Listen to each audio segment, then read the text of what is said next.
بسم الله الرحمن الرحيم. تحية أولا إلى كل أعضاء المجلس الوطني وإلى رؤساء المجالس الجهوية وأعضاء المجالس الجهوية. أيضا تحية لكل الجمعيات العالمة وكل الجمعيات الفاعلة في الميدان الطبي. أخواتي الطبيبات، إخواني الأطباء، il m'échoit l'honneur d'assister parmi vous dans ces assises nationales de votre association, la Fédération des omnipraticiens de Rabat Salé Kenitra. Et je suis sûr que les thèmes choisis par votre instance ont été bien choisis vu l'actualité et la nécessité d'ouvrir le débat sur ces sujets pertinents concernant toutes les spécialités qui sont exercées dans le parcours de soins par le médecin de famille. Le médecin généraliste, face au parcours de soins, il a plusieurs missions. Spécialiste en soins primaires, c'est un médecin de famille, spécialiste en médecine générale, spécialiste en soins primaires et médecin traitant. Ce sont les différentes fonctions assumées par les médecins généralistes qui les rendent indispensables. La médecine générale est d'abord centrée sur la personne avant d'être centrée sur la maladie. Elle est basée sur des relations personnelles durables entre le patient et le médecin. Elle englobe la santé des individus de manière longitudinale et s'étend sur les périodes importantes de leur vie, sans se limiter à un épisode de recours aux soins. La médecine générale comprend les soins préventifs, curatifs, de réhabilitation et palliatifs, ainsi que l'éducation pour la santé.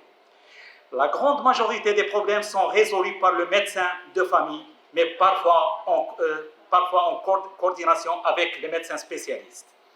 En médecine générale, les problèmes individuels sont traités dans leur contexte familial, social et culturel et orientés vers la communauté. Les problèmes du patient doivent être examinés en tenant compte du contexte communautaire total. La médecine générale est définie par 11 critères selon la WONCA. La médecine générale doit être reconnue comme spécialité, comme en France et en toute l'Europe.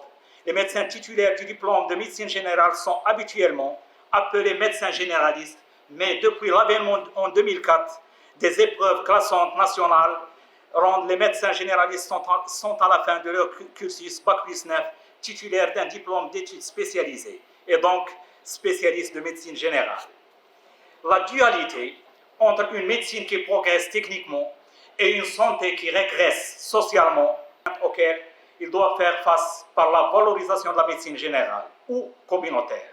Et dans cette perspective, qu'il convient de se fixer des objectifs et de se donner les moyens pour y parvenir. On retiendra dès lors la priorité des chantiers spécifiques à la profession médicale. Premièrement, la porte sur la médecine générale ou communautaire qui doit devenir la porte d'entrée et de sortie de chaque patient. La porte sur le parcours de soins qui vise à mieux coordonner les soins et à éviter les gaspillages de l'assurance maladie. Il repose sur le choix d'un médecin traitant qui est le point d'entrée de ce parcours de soins.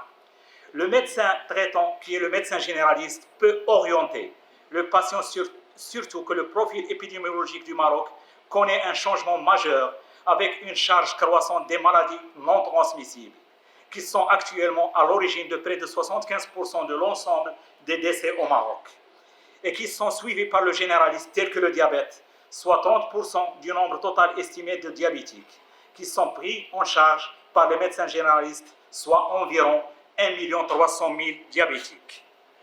Le Maroc se trouve confronté à une charge de morbidité importante, ce qui suppose une continuité des soins et une meilleure coordination avec les médecins généralistes, sans oublier le suivi de grossesse, dont 80 à 90% des grossesses sont suivies par le médecin généraliste au Maroc, et au moins 15 grossesses par an sont suivies en urbain et plus dans le rural.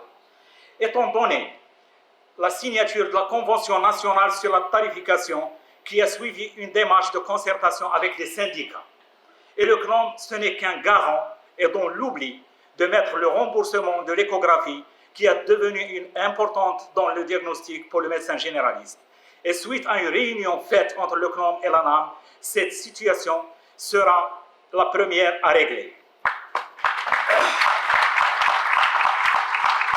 Et je termine par vous dire qu'il est temps de créer la Société savante de la médecine générale, qui est l'habilitation de préparer les protocoles thérapeutiques et pour que la médecine de famille sera partie prenante dans les démarches de négociation avec les instances. Et enfin, je vous souhaite tout le succès. Je vous remercie pour cette invitation et merci.